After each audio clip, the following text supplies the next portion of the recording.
یہ آیت کریمہ اپنے دامن میں اتنی روشنی اور اتنی جامعیت کے ساتھ دین کا خلاصہ ہمارے سامنے رکھتی ہے کہ ہماری روحیں وجد کرنے لگ جاتی ہیں۔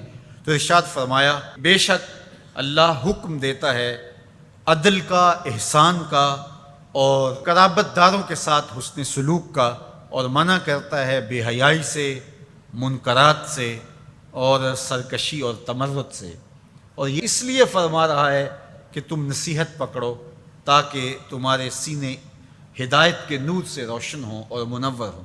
حضرت حسن بصری رضی اللہ تعالی عنہ فرماتے ہیں کہ اس آیت کریمہ میں اللہ نے کسی بھی امر خیر کو چھوڑا نہیں ہے، ساری خیر اس کا خلاصہ بطور حکم ہمیں ارشاد فرما دیا، اور پھر فرمایا کہ اللہ تعالیٰ جل شانہ نے کسی برائی کو نہیں چھوڑا جس سے ہمیں منع نہ کر دیا ہو۔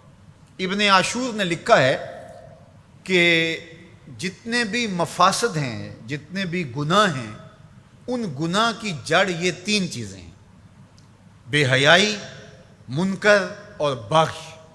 اور ان تین چیزوں سے منع کر کے گویا سارا راستہ بند کر دیا گیا گناہ کا اور برائی کا، اور تین چیزوں کا حکم دے کر کے خیر کے سارے راستے کھول دیے گئے۔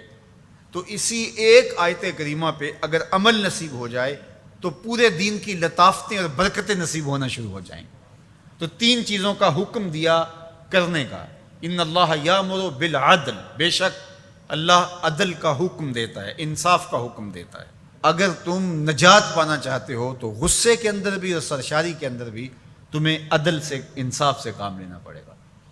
تو ہمارا دین ہمیں عدل سکھاتا ہے، اور قیامت کے دن 7 اشخاص جن کو اللہ اپنے عرش کا ٹھنڈا سایہ عطا فرمائے گا، ان میں سے پہلا شخص حضور نے ارشاد فرمایا امام عادل، وہ شخص جو عدل و انصاف کرتا ہے، وہ امام، وہ حاکم جو عدل سے امور سلطنت نبھاتا ہے، کل قیامت کا دن ہوگا، کوئی سایہ نہیں ہوگا، اللہ اسے اپنے عرش کا ٹھنڈا سایہ نصیب فرمائے گا۔ روایت میں آتا ہے کہ قیامت کے دن جو بادشاہ ہوں گے، حکمران ہوں گے، ان کے ہاتھوں میں ہتھ کڑیاں ہوں گی، اور ان کو یوں میدان حشر میں لایا جائے گا۔ اگر انہوں نے عدل کیا ہوگا تو وہ ہتھ کڑیاں ٹوٹ جائیں گی اور انہیں جنت بھیج دیا جائے گا، اور اگر انہوں نے عدل و انصاف نہیں کیا ہوگا تو ان ہتھ کڑیوں کے ساتھ ان کو جہنم میں دھکیل دیا جائے گا۔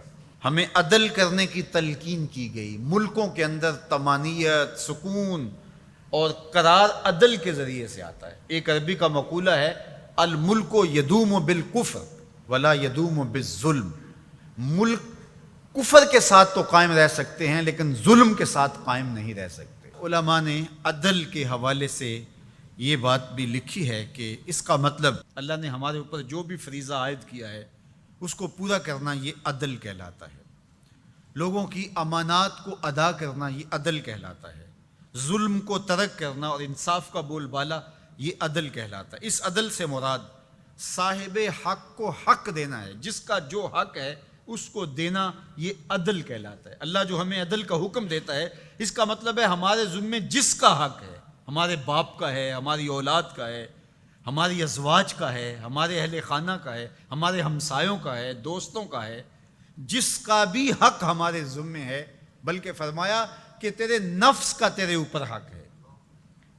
حدیث طویل ہے کہ حضور علیہ الصلوۃ والسلام نے فرمایا ان لربک علیک حقا، تیرے رب کا تیرے اوپر حق ہے، ولنفسک علیک حقا، اور تیرے نفس کا تیرے اوپر حق ہے، وَلِأَهْلِكَ عَلَيْكَ حَقًّا، اور تیرے اہل کا تیرے اوپر حق ہے۔ اور ایک حدیث کے لفظ ہیں وَلِزَوْجِكَ عَلَيْكَ حَقًّا، اور تیری بیوی کا تیرے اوپر حق ہے۔ فَآتِ كُلَّ ذِي حَقٍّ حَقًّا، ہر صاحب حق کو تو نے حق ادا کرنا ہوگا۔ تو جس کا ہمارے ذمے حق ہے، جب ہم وہ ادا کرنے لگ جائیں گے تو یہ عدل قائم ہوگا، اور عدل قائم ہوگا تو معاشرہ پرسکون ہو جائے گا۔